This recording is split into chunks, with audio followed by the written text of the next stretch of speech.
حامدا ومصليا ومسلما أما بعد فأعوذ بالله من الشيطان الرجيم بسم الله الرحمن الرحيم وما من دابة في الأرض إلا على الله رزقها ويعلم مستقرها ومستودعها كل في كتاب مبين صدق الله العظيم. زما ډیر قابل قدر قابل احترام مشرانو کشرانو او د خپلو کورونو په چار دیوارو دننه پرد نشینو خویندو میندو کم آیت کریمه ستاسو وړاندې ما تلاوت کو. په دې آیت کریمه کې الله رب ذوالجلال مونږ او تاسو سره د رزق او د روزه وعده کړې ده. رب کائنات فرمائی وما من دابة في الارض الا على الله رزقها. الله تعالی چې څومره مخلوقات پیدا کړی دي دا تمام مخلوقات د هغې روزي الله تعالی ازروی کرم په خپل ځان لازمه کړې ده.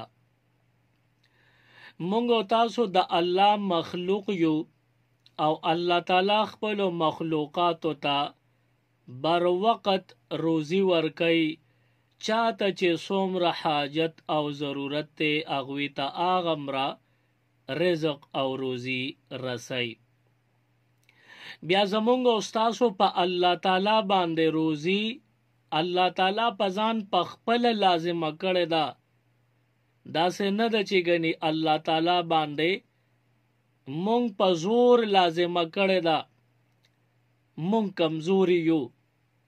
الله تعالی زمونږ د روزه رزق ذمہ داری په خپل ځان اغشته ده، په ځان لازمه کړې ده او په دې ذمہ داری کې د الله تعالی په خپل باندې اراده وا چې دا ذمہ داری الله تعالی په خپل واغشتا. الله تعالی د مخلوق نه مجبور نه دی چې غني بنده وای چې ته به مال خامخا رزق راکې. الله تعالی مجبور نه دی، خو کومه او تاسو سره د رزق او د روزه وعده یې کړی دا نو دا یې ازروی کرم دا وعده کړی دا. الله رب العالمین فرمای وما من دابة فی الارض، نشته دی په دې ځمکه کې څوک زنده سر الا علی الله رزقها مگر د هغه رزق دا به په الله تعالی وي. نو مونږ او تاسو د الله بندیان یو، زمونږ رزق او روزي دا الله تعالی په ځان لازمه کړی دا. وَيَعْلَمُ مُسْتَقَرَّهَا وَمُسْتَوْدَعَهَا، الله تعالی ته پته ده چې دا بنده کم ځای کې مستقل رهایش کوي او اوسیږي. وَمُسْتَوْدَعَهَا او دې کم ځای ته عارضي تلل کوي او کم ځای ته عارضي د څه غرض د پاره تللی دی هغه ځای کې هم الله تعالی دله رزق او روزي رسي. یعنی دې ځای کې الله تعالی دا یو پیغام مونږ او تاسو ته راکوي چې تاسو دا غم مکوئ چې زما روزي دلته دا نو زه چې بل خوا لاړ شم هلته به نه هرم، چې ته دلته یې الله تعالی دلته روزي را رسوي او که بل ځای ته لاړې نو بیا ستا نصیب او ستا روزي بل ځای ته الله تعالی رسوي. د دې ذمہ داری الله تعالی اغشته ده. نو مونږ او تاسو د الله بندیان او مونږ له الله تعالی روزي وخت په وخت راکړې ده او راکوي. انسان د الله تعالی بنده دی او چې بندگی یې وکړله دل الله تعالی په ذمه باندې بندگی لګولې ده، وی ته زما عبادت او بندگی کوه. او باقی چې کوم د رزق مسله ده، د خرج خوراک نان نفقه مسله، دا بنیادی مسله ده نو د دې دپاره انسان به فکر کو چې زه به د خپل رزق او روزي د کم ځای نه څنګه برابروم. نو دته الله تعالی اعلان وکړ چې زما بنده ستا په ذمه مې عبادت لګولې دی، نو ته خو عبادت او بندگی کوه، او په خپل ذمه مې تاله روزي لګولې ده، نو زه به تاله د خپل طرف نه روزي رزق بسیاره در کوم. نو مونږ او تاسو سره الله وعده کړی ده، د کوم شي وعده چې الله کړی ده پاغې کې مونږ کمزوري یو، هغه مره اعتمادم نشته. مونږ وایو چې اوس اونو خورو نو څه به خورو او د کم ځای نه او څنګه به ملاویږي. حالانکه دا ذمہداري خو د الله تعالی د انتظام خو به الله تعالی کوي. ستا او زما چې کومه ډیوټي او ذمہداري لګېدلې ده، نو هغه د الله تعالی عبادت او بندگی ده. نو مونږ او تاسو به د الله تعالی عبادت او بندگی کوو. د کم کار چې زما الله اغشته ده، نو هغه مونږ په منډه شوي یو، او کم چې زمونږ زما ده، نو هغې نه مونږ رستو شوي یو، لکه عبادتونه کول. یو بادشاه چې کله یو بنده سره وعده وکي چې زه به دا فلانې کار تاله کوم، نو دغه بنده پاغې باندې څومره خوشحاله وي، وی بادشاه سلامت، زما د دې فلانې ذمہدارۍ فریضه په خپل ذمه غشته ده چې دا به زه پوره کوم، فلانې کار به درله زه کوم. دا بنده بادشاه نه دا امید او تمه ساتي، حالانکه دغه بادشاه هم انسان دی. نو دا بنده بیا داغه نه څنګه تمه ساتي پر امید وي، وای چې بس ذمہداري واغشته نو اوس به زما کار خامخا کیږي، حالانکه هغه انسان دی کیدی شي چې د وسې نه وي. خو دی وای نه، په بادشاه باندې زما یقین دی، ځکه داغه دایره اختیارات دا وسیع ده، د اختیاراتو دایره داغه فراخه ده. خو دا بنده الله تعالی ورلا د خپل طرف نه امید ورکي، د خپل طرف نه تسلی او یقین ورکي، زما بنده ستا د رزق، ستا د روزه وعده ما تا سره کړې ده، زه به تاله رزق او روزي بر وقت در رسوم او تا ته به در کوم. الله تعالی د بادشاهانو بادشاه دی. د الله تعالی دی وعده کې هیڅ قسمه دوکه او فریب نشته. الله تعالی مونږ او تاسو له هر ځای ته رزق را رسي. نو پکار ده چې بنده په الله تعالی باندې یقین او باور او توکل وساتي. حضرت موسی علیه السلام د خپل بیبي سره په ځنګل باندې را روان دی د مدین ښار نه. موسی علیه السلام او بیبي را روان دي، ډیره سخته یخني وه او باران شروع شوی دی، او موسی علیه السلام په ځنګل ور داخل شوی دی. توره شپه، سخته یخني او باران شروع. په دغه وخت کې موسی علیه السلام په ځنګل کې مخ په وړاندې تلو، او چې وی کتل نو لار ته خطا شوه. نو موسی علیه السلام نه لار خطا شوې ده، او دغه ځای کې بیبي ته د اولاد د پیدایش آثار محسوس شو. نو حضرت موسی علیه السلام دی بیبي ته وی چې تاله خو دې وخت کې د ګرمایش انتظام پکار دی. نو مخامخ یې داسې وکتل، یو غر دی، د هغې په سر باندې د اور لمبا په نظر باندې راغلله. موسی علیه السلام خپل بیبي ته کلام کوي، فرمایي انی آنستو نارا، زه اور وینم، ما اور ولید هغه ځای کې بل دی. لعلی آتیکم منها بقبس، زه ورځم او تاله د هغې نه لږ شان اور راوړم، لعلکم تسطلون، چې تاسو په دې اور باندې ګرم شئ. بیبي ته د اور د ګرمایش ضرورتو.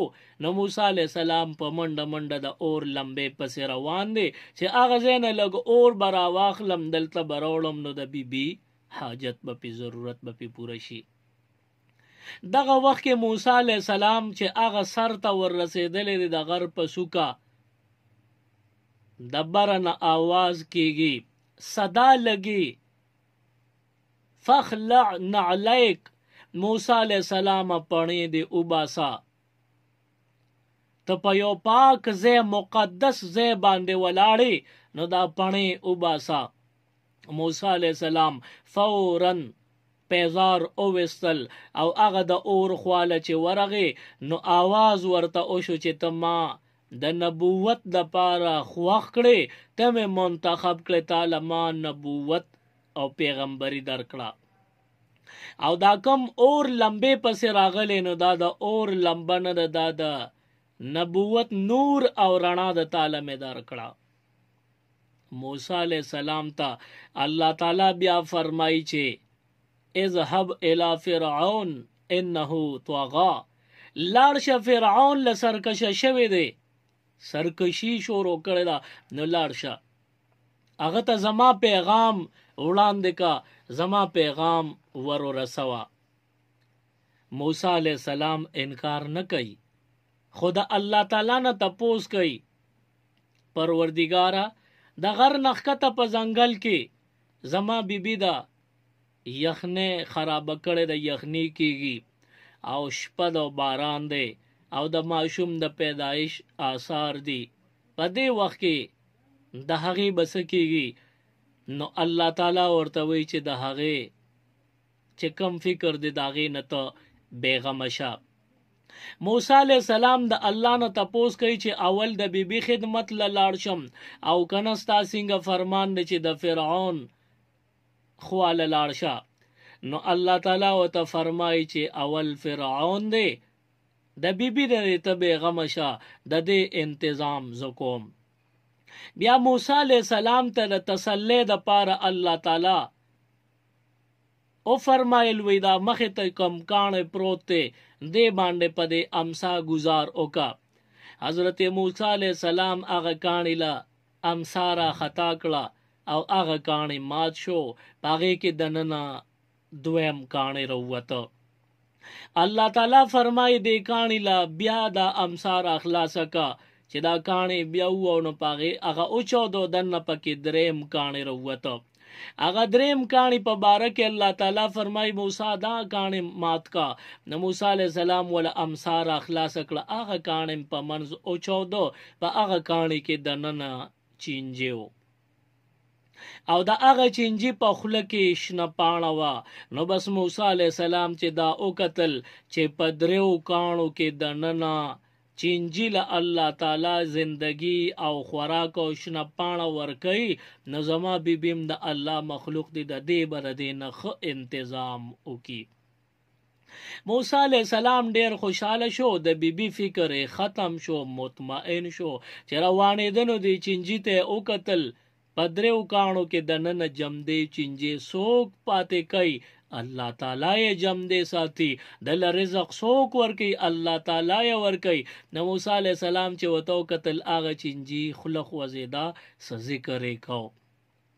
موسی علیہ السلام غوږ مبارک را نږدې که چې دا چینجي څه ذکر کوي الله تعالی پې موسی علیہ السلام پې کو هغه چینجي ذکر کو سبحان من یرانی ویعرف مکانی ویرزقنی ولا ینسانی.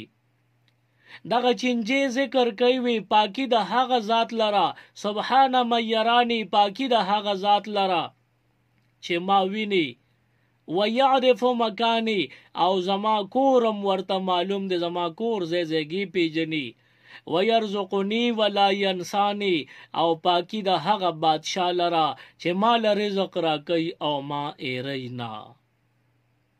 موسی علیہ السلام چې دا وکتل چې په دریو کاڼو کې بند شوي چینجی هغه ته سا ور رسئ هغه ته خوراک ور رسئ نو بس زما د بیبي انتظام بم الله تعالی وکړي. نو د دې ځای نه معلومه شوه چې الله تعالی روزي رسان دی، هر چاته په خپل خپل مقام باندې رزق ورکوي دی چې هر ځای کې وي دته روزي او رزق الله تعالی وررسي. نو موږ او تاسو هم د الله بندیان یو، موږ له به ولې الله تعالی رزق نه راکوي؟ خو زمونږ عقیده او نظریه دا سمه پکار ده چې زمونږ سوچ او فکر برابر شي چې مونږ له رزق او روزي بر وقت تازه تازه الله راکوي. هر چاته الله تعالی چې څونه ضرورتي د ضرورت په مقدار روزي رسي. حضرت سلیمان علیه السلام څنګه چې نامور پیغمبر دی، نو دغه شان ناشنا بادشاہی الله تعالی ورکړې وه. سلیمان علیه السلام یو ځل الله تعالی ته وی چې پروردګاره ماله دې چې څنګه بادشاہي را کړې ده، داسې به زمانه رستو بیا چاله نه ورکې. نو ناشنا بادشاہي وه، دا هواګانې، مارغان او دا موسمونه دا هر څه الله تعالی د سلیمان علیه السلام تابع کړي. نو یو ځل سلیمان علیه السلام وی چې زما خو ډیره لویه بادشاہي ده او ما ته الله تعالی ډیر زیات اختیارات را کړي دي. نو سلیمان علیه السلام الله تعالی نه سوال کوي، پروردګار ما ته اجازت راکا چې زه د دې خیراتونو ثواب وګټم او ستا د ټول مخلوق لزه په یو ځای باندې دعوت وکم. او بیا سلیمان علیه السلام وی دی کې دومره ثواب دی، زه غواړم او خواهش مې دی چې یو کال د پاره ته د مخلوق له روزي مه ورکوه، زه به ورکوم. الله تعالی ورته فرمایي سلیمان علیه السلام ته دا کار نشي کولی، زما مخلوق ته یو کال روزي نشي ورکولی. حضرت سلیمان علیه السلام فرمای دعا کوي، وی پروردګار چې کال نی نو شپږ میاشتو اجازت راکا، ته ول روزي مور کو زبه د شپږ میاشتې د خوراک ذمہ واخلم. الله تعالی او ته فرمایي چې دا ستا د وسه نه ده، تدویل خوراک او روزي نشي برابرولې. سلیمان علیه السلام بیا دعا کوي، وی یا الله چې شپږ میاشتې نشم برابرولې، کم از کم د یوې میاشتې اجازت خوراکا. الله تعالی او ته فرمایي زما مخلوق ته یو میاش خوراک او روزي ته نشي ورکولې. وی خاچی یو میاشتنی یو هفته اجازت راکا. الله تعالی فرمای یو هفته مستا د وسه نه ده. بیا سلیمان علیه السلام اخر کې وی چې الله که هفته نی نو یو ورځ خو را اجازت را الله تعالی او ته یو ورځ ولا نشي ورکولې. اخر کې سلیمان علیه السلام د الله تعالی نه غواړي وی پروردګارا چې دا دومره مې درنه سوالونه وکړل، خیر دې د یو وخت د روزه زما زما په سر کا یو وخت خوراک به ول زو ورکم. الله تعالی او ته فرمایي ز سید چې تنی ازبینه او خفکیږي نو داسې به وکړو چې تعالی اجازت در کوم د دې ټول مخلوق د یو وخت د خوراک تنظیم ته وکا. سلیمان علیه السلام ډیر خوشاله شو چې زماته د خیرات کولو موقع په لاس راغله. اوس د دې نه بعد سلیمان علیه السلام د طعامونو د خوراکونو د خشاکونو چې سس لګیدل دا ټول میټیریل را جمع کړل او په دې باندې پورا شپږ میاشتې ولګیدې. دا ټول خوراکونه خشاکونه او سس چې لګیدل د دې لپاره تیارې کې شپږ میاشتې ولګیدې. شپږ میاشتې پورا شوې. تاسو به وایئ چې دا خوراک چې اولنې کم تیار خو به خراب شوي، نو نه دا هواګانې او دا موسمونه الله د سلیمان علیه السلام تابع کړي، نو هوا معتدل چلیده، داسې ولکه چې په فریزر کې د یو شی ایښي وي او نه خرابېږي. بیا چې شپږ میاشتې پوره شوې او خوراکونه تیار شو، اخر کې سلیمان علیه السلام الله تعالی ته آواز کوي پروردګاره هغه طعامونه او هغه خوراکونه تیار شو، او سراته اجازت وکړه چې دا زه تقسیم کم. او بیا سلیمان علیه السلام وی چې پروردګاره اولې د اوچې د مخلوق نشورو وکما او که د لوندې د مخلوق نشورو وکما.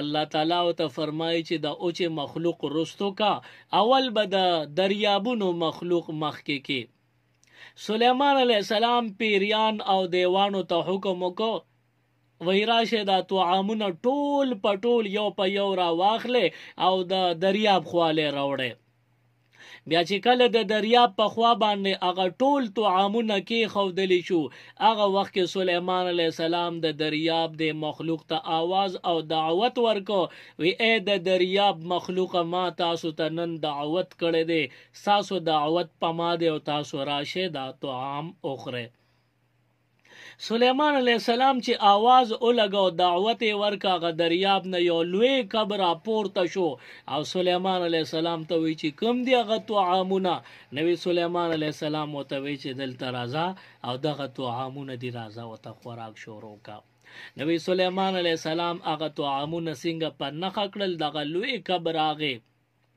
او هغه طعامونو ته یو جامه لاندې کړو بل جامه په د پاسا او ټول خوراکي په یو نوړې کې راخ کو دننه کو تیرې کو لوړ یې تیر کو نو اوس سليمان عليه السلام حیران پریشان چې خدای ما خو په شپږ میاشتې لګولې دي او ما خو چې د اوچ او د لمدې ټول مخلوق له بدا خوراک کافی وي اخو دې یو کپ تیر کو یو نوړې کو دغه کبم حیران پریشان دی او بر اسمان طرف ته خلو چې تکړو الله نه سوال کوي پروردگار چې تا به مړول موتاز ما زما غشته وا دروازه بر داسې دو نوړې را کولې او نن د خپل بنده مل مکړما او داغه په ذمہ د کړم نو اغه شان یو نوړې را لراکړه او نن د بنده مل مشوم نو پنیمه گیډه ګرځم نو د دینه معلومه شو چې دا روزي رسان الله تعالی دی او هر کائنات ذره ذره ته هر مخلوق ته الله تعالی بر وخت روزي رسي نو مونږ اشرف المخلوقات یو مونږ ته الله ولی روزي نه را رسي نو مونږ تاسو له پکار دي چې مونږه په الله تعالی توکل او باور وساتو په عربو کې دا یو خراب رواجو چې اغوی به لونه جمده خخولې او یو پکې دا رواجو جهالتو چې اغي بکله یو عربي جاهل بنده به غریبو او پخپل به گزاره کېدله نه د به دا خیال راغی چې زبال بچدار ما او زمانه پس به دا بچی سوال کوي نو خلق برا پورې خان دی وی بچ دا غفلانیو چې اوس مړ دی او بچی سوال کوي نو بیا پمړو چې را پورې سوګ خان دی نو راشه د ځان نه مخکې کا نو دغه جاهل با خپل بچی ټول راجم کړل چاړه به راواغشت او ټول بچی به حلال کړل وای چې زمانه رستو دوی سوال اونکی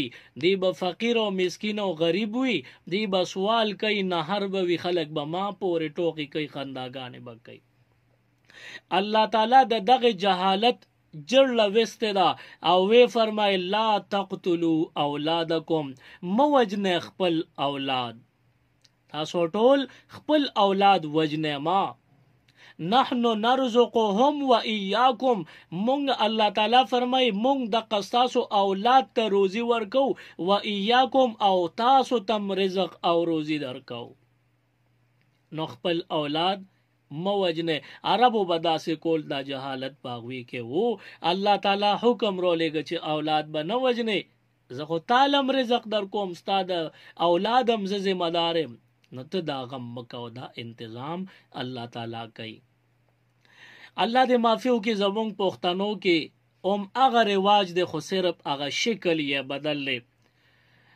عربو بزامنو د لوریانو په مره چاړه راخکلا او پښتانو په چاړه نه راکاږي پښتانو د پیدایش نه مخکې علاج وکي او بچي بن کی یا ضایع کی نو دا هغه قتل دی خو صرف شکل بدل دی د دې په وجبان نه څنګه هغه نه ممانعت ته داسې د دین هم ممانعت ته نو اولاد چې کله پیدا کیږي نو دا مو وای چې دله بزدا رزق د کم ځای نه راوړم تا کم ځای نه راوړې د ځان د پاره ستا خو خپل ځان کې اختیار نو ځان دې نشو ساتل تعلم الله روزي در کړی رستا اولاد لبم الله تعالی ور کوي نو کومې زنانه چې خاوندان ورته وایي چې ستا دا ماشوم په ګېډه دی او امید لري دا ختم کا، نو دغه زنانه بیا غریبانانې مجبور شي او دغه حمل ختم کی. نو چې سا پکې راغلی و دغه حمل یې ضایع کو، نو دا د قتل په ګناه کې راځي، دا پورا قتل دی. اوس دې زنانه دا قتل وکړ، ماشوم یې قتل کو.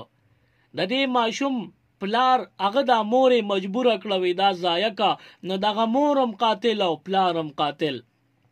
نو چې دا کم ډاکټر نه علاج کړی دی، نو هغه ډاکټر هم قاتل شو. او په دې علاج کې چې د چانه پیسې، د چانه میډیسن راغشتل، دوایانې اغشتې، هغه خلک هم په دې قتل کې شامل او ملوث دي. دا ټول په یو ماشوم په سر باندې قاتلان وګرځېدل. مخکې زمانه کې یو سړی خپلې ښځې ته په جنګ شوی دی او ورته ویلي دي چې زه نور بچي نه راوړم او دا زما چې کم حمل دی دا ختم کا. سړی خپلې ښځې ته وی نور بچي به نه راوړې او دا حمل ختم کا. نو دې ښځې ورته ویلي دي چې د دې خو 4 میاشتې شوي دي او دا خو بس سا پکې راغلی ده، اوس کې ختمه، نو دا خو قتل دی. د ښځې خواهش و چې اولاد مې وشي، سړی دې ته تیار نه دی او هغه وی چې دا به خامخا ختمه. ښځې ورته ویلي دي چې زه خو دا نه ختموم، دا ګنام ده او زما خواهش دی چې زما اولاد وشي. دې سړي دا ښځه ډیره مجبوره کړې ده او په زور زبردستی لېږلې ده علاج لا. او چې ډاکټر ته وړاندې شوې ده، نو هغې ښځې ډاکټر ته خپل جړه فریاد کړی دی او چې ډاکټر الټراساوند کړی دی ورته وی چې دا خو ژوندی حمل دی، دا خو ضایع کول قتل او ګناه ده. نو د ډاکټرانو کې هم بعضې د الله نه یریدونکي وي، هغې ډاکټر ورته وی چې دا ګناه ده، تیم مه کوه، مه ضایع کوه، او که فرض که خامخا دې نیت کړي ضایع کړې، نو زه یې دله نه کوم دا علاج، زه ځان په الله باندې جهنمي کوم نه. نو دغه ډاکټر یې ورله علاج معالجه ونه کړه. نو دا ښځه کور ته واپس راغلی ده. اوس د دې په حق کې ډاکټر هم بیان ورکړه چې مه ضایع کوه. نو دا ښځه راله خاوند ته کېناسته او ورته وایي چې سړي دا خو ظلم زیاتی دی، د الله حکم په عمل کېږي او قتل کې راځي. او ډاکټر یې مو وی چې دا مه ضایع کوه، علاج دله نه کوم. دا سړی دومره غوسه شوی دی، ورته وایي ته دې په 3 طلاقو طلاقې که دا حمل تا ضایع نه کو. اوس خبره ګرانه شوه. ما ته ټلیفون وکوي، خاون راته دغه شان ویلی دی، حمل د 4 میاشتو نه وړېدلی دی، سا پکې راغلی ده او خاون راته ویلی دی چې که دا دې ضایع نه کړو په 3 طلاقو به طلاقې زه څه وکړم.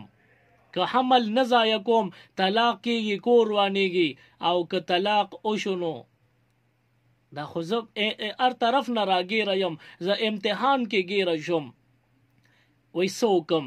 ما ورته جواب دا ورکړه چې الله تعالی خپل پاک پیغمبر صلی الله علیه وسلم ته په زړه مبارک کې چولی دی، هغې فرمایلی دي لا طاعة لمخلوق فی معصیة الخالق. د مخلوق د اطاعت او د خوشحالولو دپاره د الله نافرمانی او ګناه به نه کوې. او د دې ساده سوال جواب دا دی چې که خاون سمیږي نو رستو دي شي طلاق دې نه درکوي، او ګني که طلاق درکوي نو یو 6 ځله طلاق واخله، خو د قتل د ګناه نه ځان وساته. طلاق دی اوشي خیر دی، بل ځای به د کور آباد شي. خو که دا قتل دی او حمل د 4 میاشتو نه اوړېدلی دی او سا پکې راغلی، اوس که دی دا ضایع کړو نو دا قتل دی، دا ګناه ده. نو د مخلوق پیروي او تابعداري مه کوه، د الله دین ته وګوره. نو هغه دور کې خلکو به بچي علالول یا به جمدې لونه خخولې. دې دور کې شکل بدل دی، هم هغه خلک دی مقه سخت زړونه دي، وایي که دا بچي پیدا شي نو زه به دوی له روزي او رزق څنګه برابروم. نو په دې وجه باندې تاسو د دې ګناه نه ځان وساتئ او د حمل ضایع کولو نه ځان بالکل لرې کړئ. زمون خپل پاک پیغمبر صلی الله علیه وسلم فرمایل وای د قیامت په ورځ به دا تمام انسانان راجم شي او په دې کې به د ټولو نه زیات زما امتیان وي. نو حضور علیه السلام فرمایل زه به د خپل امتیانو په کثرت او په زیادت باندې فخر کوم. نو حضور علیہ السلام په دې خوشاله کې ډیر ډیر بچی پیدا کې او دا مو وایي چې زما بچی نو دل به رزق څوک ورکوي ستانه به خ الله تعالی ساتي نو الله دې په دې یو څو خبرو مونږ تاسو له د عمل کولو توفیق راکړي سبحان ربک رب العزة عما یصفون وسلام علی المرسلین والحمد لله رب العالمین اللهم ربنا آتنا في الدنيا حسنة وفي الآخرة حسنة وقنا عذاب النار وأدخلنا الجنة مع الأبرار يا عزيز يا غفار برحمتك يا أرحم الراحمين.